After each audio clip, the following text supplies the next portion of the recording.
आपका स्वागत है। आज है 25 अगस्त दिन सोमवार। खबरों की ओर बढ़ने से पहले एक नजर डालते हैं आज की टॉप हेडलाइंस पर। लैब टेक्नीशियन के 1075 पदों के लिए 1 सितंबर से शुरू होगा आवेदन। पटना में जेपी गंगा पथ का शानदार डेवलपमेंट, सभ्यता द्वार से होगी सीधी कनेक्टिविटी। पटना तारामंडल में अगस्त में खुल रहा नया वर्चुअल रियलिटी थिएटर। दिल्ली से पटना तक चल सकती है पहली Vande Bharat sleeper train. Team India के स्टार पुजारा ने क्रिकेट के सभी फॉर्मेट से लिया संन्यास। चलिए अब बढ़ते हैं 21 बड़ी खबरों की ओर विस्तार से। लैब टेक्नीशियन के 1075 पदों के लिए 1 सितंबर से शुरू होगा आवेदन। बिहार सरकार की स्टेट हेल्थ सोसाइटी यानी SHS ने लैब टेक्नीशियन के 1075 पदों के लिए भर्ती निकाली है। आवेदन प्रक्रिया 1 से 15 सितंबर 2025 तक ऑनलाइन shs.bihar.gov.in पर होगी। इसमें 1068 लेबोरेटरी टेक्नीशियन और 7 सीनियर लेबोरेटरी टेक्नीशियन पद शामिल है। लेबोरेटरी टेक्नीशियन के लिए 10+2 में फिजिक्स, केमिस्ट्री, बायोलॉजी और BMLT या DMLT डिप्लोमा जरूरी है। सीनियर टेक्नीशियन पद के लिए संबंधित MSc या फिर BSc डिग्री और टीबी लैब प्रशिक्षण में 2 से 3 साल का अनुभव अनिवार्य है। आयु सीमा 21 से 37 वर्ष है। वहीं आरक्षित श्रेणी और महिलाओं को छूट दी गई है।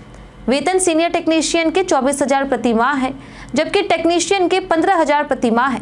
अधिक जानकारी ऑफिशियल वेबसाइट पर उपलब्ध है। पटना में जेपी गंगा पथ का शानदार डेवलपमेंट, सभ्यता द्वार से होगी सीधी कनेक्टिविटी। पटना के जेपी गंगा पथ को पर्यटन आवागमन के लिहाज से विकसित किया जा रहा। अब सभ्यता द्वार तक आने वाले लोग जेपी गंगा पथ और इनकम टैक्स गोलंबर से सीधे पहुंच सकेंगे। परियोजना में पार्किंग, 4,000 कार और 13,000 दोपहिया, वहीं तितली गार्डन, महिला हाट, फूड कोर्ट, साइकिल ट्रैक और वॉकिंग पथ शामिल है। 807 मीटर लंबी 4 लेन सड़क, मंदिरी नाला संपर्क मार्ग और दीघा से गांधी मैदान तक 7 किलोमीटर का जेपी गंगा पथ समग्र उद्यान फेज 1 प्रोजेक्ट बनाया जाएगा। सभ्यता द्वार से गंगा रिसर्च सेंटर तक 425 मीटर लंबा प्रोमेनेड पथ भी विकसित होगा। पटना में सीएम नीतीश ने कई बड़ी विकास परियोजनाओं का किया उद्घाटन। मुख्यमंत्री नीतीश कुमार ने रविवार को पटना में कई विकास परियोजनाओं का उद्घाटन किया। इसमें सबसे अहम 328.52 करोड़ रुपए की बिजली आधुनिकीकरण परियोजना थी, जिसके तहत करीब 600 किलोमीटर बिजली तार भूमिगत किए जाएंगे और 4 नए उपकेंद्र बनाए जाएंगे। वहीं Dak Bungalow, Fraser road, Patna junction, Gandhi Maidan आदि क्षेत्रों में यह कार्य 2 साल में पूरा होगा। इसके अलावा 387.40 करोड़ रुपए से जेपी गंगा पथ समग्र उद्यान का निर्माण, 196.80 करोड़ रुपए से सरपेंटाइन नाले पर 4 लेन सड़क और 52.28 करोड़ रुपए से संपर्क पथ का निर्माण भी किया गया। अन्य परियोजनाओं में सभ्यता द्वार सुधार, पटना हाट पार्किंग निर्माण और विश्वविद्यालय छात्रावासों का जीर्णोद्धार शामिल था। उद्घाटन कार्यक्रम में दोनों डिप्टी सीएम और कई मंत्री उपस्थित रहे। पटना तारामंडल में अगस्त में खुल रहा नया वर्चुअल रियलिटी थिएटर। पटना के तारामंडल में नया वर्चुअल रियलिटी थिएटर अगस्त के अंतिम सप्ताह में खुलने वाला है। इसे 5.59 करोड़ रुपए की लागत से तैयार किया गया और इसमें जर्मनी से मंगाई गई खास 3D डोम स्क्रीन लगी है। थिएटर में 25 सीटों वाला सिमुलेटर, VR हेडसेट और 3D 4D अनुभव की सुविधा होगी, जिससे दर्शक अंतरिक्ष, रोलर कोस्टर राइड, पानी के भीतर जाने और कंपन जैसी गतिविधियों का अनुभव कर सकेंगे। 3D sound system active 3D glass अनुभव को और प्रभावशाली बनाएंगे। परिसर में विज्ञान संबंधित सोमिनियर शॉप भी स्थापित होगी, जिसमें किताबें, ड्रोन, स्पेस शूट और बच्चों के लिए खेल खिलौने उपलब्ध होंगे। पटना के 14 थानों में नए थानेदारों की हुई पोस्टिंग। पटना के कई थानों में नए थानेदारों की पोस्टिंग और अधिकारियों के तबादले किए गए हैं। गांधी मैदान की जिम्मेदारी अखिलेश मिश्रा को मिली है। पाटलिपुत्र में अतुलेश कुमार सिंह, पत्रकार नगर में सीतू कुमारी, गौरीचक में अमित कुमार, खाजूकला में अफसर हुसैन, नेवड़ा में जगदीप राणा, नदी में शंकर झा, बेलछी में अनिल कुमार, रानी तालाब में बिट्टू कुमार, खुसरूपुर में अनिरुद्ध कुमार, पंडारक में नवनीत राय, भदौर में रविरंजन चौहान और पिपरा में अलेंद्र कुमार को थानेदार बनाया गया है। इसके अलावा कई पूर्व थानेदारों को पुलिस केंद्र बुलाया गया। 14 अगस्त को 7 और थानों में नई पोस्टिंग की गई थी। पटना की सड़कों की मरम्मत, गड्ढा कराने वालों पर सख्त कार्रवाई। पटना की सड़कों की स्थिति गंभीर है। कई जगह गड्ढे और खुदाई के कारण दुर्घटना का खतरा बढ़ गया है। त्योहार के सीजन से पहले सुधार के लिए बुडको अलर्ट मोड में है। नगर आयुक्त अनिमेश कुमार परसर ने सभी वार्डों में गड्ढों की जांच और बिना अनुमति खुदाई पर सख्त कार्रवाई का निर्देश दिया है। काम करने वाली एजेंसियों को अनिवार्य रूप से वार्निंग साइन और बैरिकेड्स लगाने होंगे। डेडलाइन में काम पूरा करना होगा और सड़क को रिस्टोर करना होगा। नागरिक बिना अनुमति की खुदाई देखे तो हेल्पलाइन नंबर 155304 पर शिकायत कर सकते हैं। दिल्ली से पटना तक चल सकती है पहली वंदे भारत स्लीपर ट्रेन। देश की पहली सेमी हाई स्पीड वंदे भारत स्लीपर ट्रेन दिल्ली से पटना मार्ग पर अगले महीने प्रधानमंत्री नरेंद्र मोदी द्वारा रवाना की जा सकती है। ट्रेन में प्रीमियम कैटरिंग, उन्नत सुविधाएं और 160 किलोमीटर प्रति घंटे की रफ्तार से होगी। किराया राजधानी एक्सप्रेस से 10 से 15% अधिक और डायनेमिक फेयर लागू होगा। ट्रायल रन पूरा हो चुका है और ट्रेन डिपो में पहुंच गई है। दीपावली और छठ के अवसर पर बिहार के लिए 12,000 स्पेशल ट्रेनों का संचालन होगा। राउंड ट्रिप पैकेज में 20% तक वापसी टिकट छूट मिलेगी। सुविधा 13 अक्टूबर से 1 दिसंबर 2025 तक लागू है। पटना मेट्रो प्राथमिक कॉरिडोर का उद्घाटन सितंबर में करेंगे पीएम मोदी। पटना मेट्रो के प्राथमिक कॉरिडोर का उद्घाटन अगले माह प्रधानमंत्री नरेंद्र मोदी कर सकते हैं। सितंबर के तीसरे या चौथे सप्ताह में संभावित उद्घाटन है। हालांकि पीएमओ से आधिकारिक सहमति पत्र अभी नहीं मिला है। मेट्रो डिपो में 3 दिनों में विद्युत आपूर्ति शुरू होगी। उसके बाद न्यू पाटलिपुत्र बस टर्मिनल से मलाही पकड़ी तक चरणबद्ध ट्रायल रन होगा, जो लगभग 15 दिन चलेगा। वहीं प्राथमिक कॉरिडोर में 5 स्टेशन है और 3 कोच वाली मेट्रो की क्षमता प्रति ट्रिप 900 यात्री है। आरएसएस कंट्रोल रूम से पूरी मेट्रो प्रणाली की निगरानी और सुरक्षा सुनिश्चित होगी। जानिए आज कैसा रहेगा पटना के मौसम का मिजाज। बिहार में मौसम पिछले कुछ दिनों में सुहावना है। राजधानी पटना समेत कई जिलों में आज यानी कि सोमवार को बादल छाए रहेंगे और पटना के अनेक स्थानों पर वर्षा की संभावना है। 9 जिलों में भारी बारिश का येलो अलर्ट जारी है। वहीं दक्षिण बिहार में उत्तर बिहार की तुलना में अधिक बारिश होने के आसार है। रविवार को पटना समेत 16 जिलों में हल्की से मध्यम बारिश हुई। अधिकतम तापमान 30 से 32 डिग्री सेल्सियस के बीच रह सकता है। वहीं न्यूनतम तापमान 24 से 26 डिग्री सेल्सियस के आसपास रह सकता है। पटना नगर निगम कर्मियों की हड़ताल रविवार को हुई समाप्त। पटना नगर निगम के कर्मियों की अनिश्चितकालीन हड़ताल रविवार को समाप्त हो गई है। 11 सूत्री मांगों को लेकर के 4000 कर्मी 21 अगस्त से हड़ताल पर थे। पटना नगर निगम चतुर्थ वर्गीय कर्मचारी महासंघ के प्रधान महासचिव अनंत किशोर दास ने बताया कि मुख्यमंत्री सचिवालय में मुलाकात के दौरान उनकी मांगों को पूरा करने का आश्वासन दिया गया, इसलिए उन्होंने हड़ताल स्थगित कर दी। यदि कोई पहल नहीं हुई तो भविष्य में फिर से हड़ताल शुरू की जा सकती है। हड़ताल में स्थायी सेवा, निजीकरण समाप्ति, स्थायी बहाली, पद अनुसार वेतन और अन्य मांगे शामिल थी।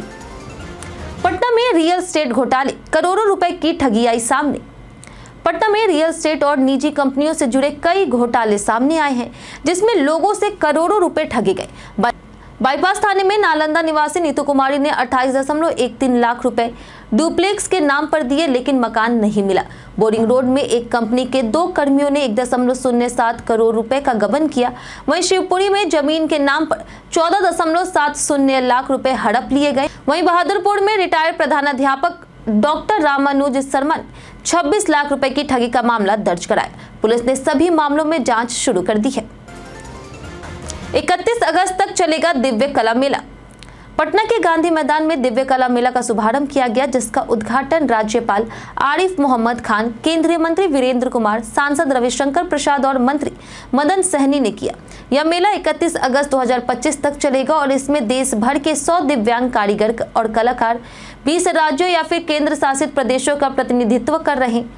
मेले में 75 स्टॉल है, जहां हस्तशिल्प, हथकरघा, कढ़ाई, आभूषण, परिधान और खाद्य उत्पाद प्रदर्शित किए गए हैं। शिक्षक और छात्रों की उपस्थिति की फोटो मॉनिटरिंग अब अनिवार्य। बिहार के सरकारी स्कूलों में शिक्षा विभाग ने अनुशासन और पढ़ाई सुनिश्चित करने के लिए रोजाना मॉनिटरिंग की व्यवस्था की है। स्कूलों में सुबह 9:30 बजे छात्रों की उपस्थिति अनिवार्य है और शिक्षक चेतना सत्र में सक्रिय रहते हैं। रैंडम चयनित स्कूलों से फोटो मंगवा करके शैक्षणिक गतिविधियों का पालन जांचा जाता है। फोटो में समय, स्थान और अन्य विवरण अंकित होते हैं। वहीं चेतना सत्र में राष्ट्रगान, प्रार्थना, सामान्य ज्ञान, तर्क और प्रेरक कहानियां शामिल है। पढ़ाई में गणित, विज्ञान और भाषा पर जोर है। लापरवाही पर लिखित कारण और कार्यवाही अनिवार्य है। पटना के फेमस पर्सनैलिटी में आज बात होगी नेहा सरगम की। नेहा दुबे, जिन्हें स्टेज नाम नेहा सरगम से भी जाना जाता है, यह भारतीय अभिनेत्री और गायिका है। उन्हें इंडियन आइडियल 4 में अपनी उपस्थिति और स्टार प्लस के चांद छुपा बादल में, जी टीवी के रामायण, डोली अरमानों की और वेब श्रृंखला मिर्जापुर सीजन 2 और 3 में उनके अभिनय के लिए जाना जाता है। उन्होंने परमावतार श्री कृष्ण में लक्ष्मी और कई धारावाहिक में मुख्य और कैमियो भूमिका निभाई है। सरगम ने मुगले आजम और रौनक और जस्सी संगीत जैसे संगीत नाटकों में भी काम किया है। उनके करियर में अभिनय और गायकी दोनों में ही सफलता रही और उन्होंने कई टीवी शोज और वेब श्रृंखला में महत्वपूर्ण भूमिकाएं निभाई है। पटना में 26 अगस्त को होगा youth of Bihar @2047 conclave. Bihar की राजधानी पटना के ज्ञान भवन में 26 अगस्त को youth of Bihar @2047 student conclave का आयोजन होगा। यह कार्यक्रम पूर्वाह्न 11 बजे शुरू होगा और केंद्रीय मंत्री और भाजपा के वरिष्ठ नेता धर्मेंद्र प्रधान मुख्य वक्ता के रूप में छात्रों को संबोधित करेंगे। कॉन्क्लेव में बड़ी संख्या में युवा छात्र हिस्सा लेंगे और अपने विचार साझा करेंगे। कार्यक्रम का उद्देश्य नए भारत के निर्माण में युवाओं की सक्रिय भागीदारी को प्रोत्साहित करना है। वहीं बिहार भाजयुमो के अध्यक्ष भारतेंदु मिश्रा ने इसकी जानकारी देते हुए बताया कि युवा नेतृत्व और संवाद का एक महत्वपूर्ण मंच होगा। सम्राट चौधरी की पीएम मोदी से बड़ी मांग, जेल में रहे नेता इस्तीफा दे। पटना में स्टार्टअप समिट 2025 का उद्घाटन बिहार के उप मुख्यमंत्री सम्राट चौधरी ने किया। लेट्स इंस्पायर बिहार के नेतृत्वकर्ता विकास वैभव भी मौजूद रहे। उद्घाटन में सम्राट चौधरी ने पीएम मोदी की पारदर्शिता की तारीफ करते हुए कहा कि यदि कोई नेता 1 मिनट भी जेल में रहा तो उसे तुरंत इस्तीफा दे देना चाहिए। उन्होंने केंद्रीय मंत्री किरण रिजिजू के राहुल गांधी पर बयान का समर्थन किया और कहा कि राष्ट्र को जोड़ने का काम करना चाहिए। समिट का उद्देश्य शिक्षा, सामंता, उद्यमिता को बढ़ावा देकर के 2047 तक बिहार को विकसित बनाना है। 2028 तक हर जिले में कम से कम 5 स्टार्टअप शुरू करने का लक्ष्य रखा गया है, जो 100 से अधिक लोगों को रोजगार देगा। बिहार के सभी घरों को मिलेगा 10 अंकों का डिजी पोस्टल कोड। बिहार डाक विभाग ने समय पर डाक और पार्सल वितरण सुनिश्चित करने के लिए पूरे राज्य में डिजिपिन प्रणाली शुरू की है। इसमें हर घर को 10 अंकों का डिजिटल पोस्टल इंडेक्स नंबर दिया जाएगा, जो गली मोहल्ले और घर तक सटीक लोकेशन दिखाएगा। राज्य के 30 डिवीजन और 10,000 से अधिक डाकिया इस प्रणाली से जुड़े हुए हैं। डाकियों को मोबाइल लाइव लोकेशन के उपयोग का प्रशिक्षण भी दिया जाएगा। वहीं डिजिपिन के जरिए अधूरा पता होने पर भी चिट्ठी और पार्सल आसानी से पहुंचेंगे। इसे आईआईटी हैदराबाद और इसरो के सहयोग से विकसित किया गया है।